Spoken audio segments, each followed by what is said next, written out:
Stock of the day Muthoot finance की बात करेंगे। Yatin, good morning. जी, और नंबर्स काफ़ी शानदार हैं। मुथूट फाइनेंस की बात करें तो सॉलिड एसेट क्वालिटी, और अगर हम बात करें तो इस टाइम नेट इंटरेस्ट मार्जिन्स इकलौती ऐसी गोल्ड लोन कंपनी है जहां आपने अनुमान से बेटर एक्सपेक्टेशन से बेटर परफॉर्मेंस देखा है। नेट इंटरेस्ट इनकम में 51% का जंप, नेट प्रॉफिट 90% ऊपर है 2046 करोड़ रुपए के आसपास, और एयूएम में 44% की ग्रोथ देखने को मिल रही है। स्टेज 3 लोन एसेट्स आपको यहाँ कंट्रोल में देखने को मिल रहे हैं। तो ब्रॉडली एसेट क्वालिटी पे शानदार नंबर्स, और अगर हम नेट इंटरेस्ट मार्जिन्स की बात करें तो यहाँ सॉलिड आपको कंपनी का ट्रैक रिकॉर्ड देखने को मिल रहा है। इनफैक्ट अगर हम ब्रॉडली बात करें तो गोल्ड लोन सेगमेंट में जो कंपनी ने ग्रोथ दिखाई है इस क्वार्टर में वो काफ़ी शानदार है।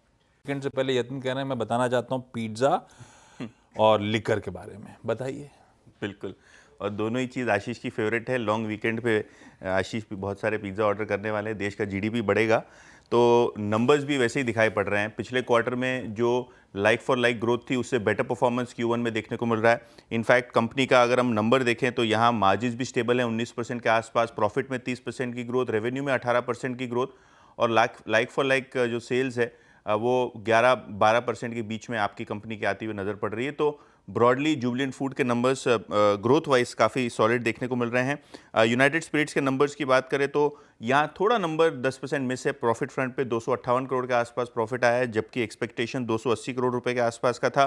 रेवेन्यू में 8% की जंप देखने को मिल रही है। हालांकि मार्जिन साल दर साल बेसिस पे 3% कम होते हुए नज़र पड़ रहे हैं 16% के आसपास, और एबिटा भी एब्सोल्यूट बेसिस पे 9% घटता हुआ नज़र पड़ रहा है 415 करोड़ के आसपास। तो ऑपरेशनली थोड़ा वीक क्वार्टर है, लेकिन हाँ जिस हिसाब से यूके इंडिया की ट्रेड डील साइन हुई है, आने वाले क्वार्टर्स में मार्जिन का परफॉर्मेंस थोड़ा सुधरने की उम्मीद है। तो दोनों ही नंबर्स काफ़ी सेटिस्फैक्टरी रहे अनुमान के मुकाबले। दोनों ही नंबर्स पर नजर रहेगी। नंबर्स में बीपीसीएल से शुरू करते हैं आशीष, और यहाँ numbers in line with expectation देखने को मिल रहे हैं। मुनाफा जो है 6124 करोड़ रुपए के आसपास आया है। मार्जिन्स जो हैं 8.5% के आसपास स्टेबल नज़र पड़ रहे हैं। और अगर हम जीआरएम्स की बात करें तो $5 प्रति बैरल के हिसाब से आए हैं। पिछले क्वार्टर 9 बैरल था, लेकिन हाँ क्लियरली इस क्वार्टर काफ़ी सारा इन्वेंट्री लॉस है। तो देखेंगे एडजस्टेड बेसिस पे नंबर्स स्ट्रीट कैसे लेता है।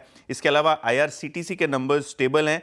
प्रॉफिट में 7% की ग्रोथ, रेवेन्यू में 12% की ग्रोथ, और साल दर साल बेसिस पे मार्जिन 34% के आसपास आपको नज़र पड़ रहे हैं।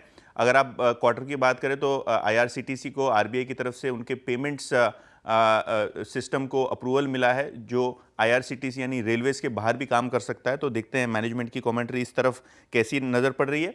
और आखिर में दीपक नाइट्राइट, यहाँ प्रॉफिट जो है 45% गिरा है, रेवेन्यू 13% गिरा है, और मार्जिन देखिए 4% कम हुए साल दर साल बेसिस पे। और जिस हिसाब से यूएस के टैरिफ्स भी लगे, इनके एक्सपोर्ट बिजनेस पे भी काफ़ी असर पड़ेगा आने वाले क्वार्टर्स में। तो काफ़ी कमज़ोर प्रदर्शन दीपक नाइट्राइट का Q1 में दिखने को मिल रहा है। ओके यतिन, कुछ इंपॉर्टेंट खबरें रह गई हो तो बता दीजिए। हाँ, तो खबरों में अगर हम बात करें तो ऑब्वियसली वो आईसीआईसीआई बैंक वाली खबर है जहां पुष्टि हो गई है। मिनिमम बैलेंस रूल उन्होंने चेंज किए हैं। इसके अलावा जाइडस लाइफ, यहाँ इनको 0 ऑब्जर्वेशन मिले हैं उनकी अहमदाबाद फैसिलिटी के लिए। तो ये स्टॉक फोकस में रहेगा। और अगर हम बात करें इन्फोसिस की तो ये काउंटर पर नज़र रखें, क्योंकि ऑस्ट्रेलिया में इन्होंने अपने बिजनेस को रिस्ट्रक्चर किया है, और कहीं ना कहीं वो वर्सेंट ग्रुप में 75% हिस्सा खरीदेंगे, जिससे ओवरऑल ग्रोथ पे 0.35% का पॉजिटिव इंपैक्ट देखने को मिलेगा। तो आज इन्फोसिस इस ट्रांजैक्शन के बाद फोकस में आपको आता हुआ नजर पड़ेगा। विशाल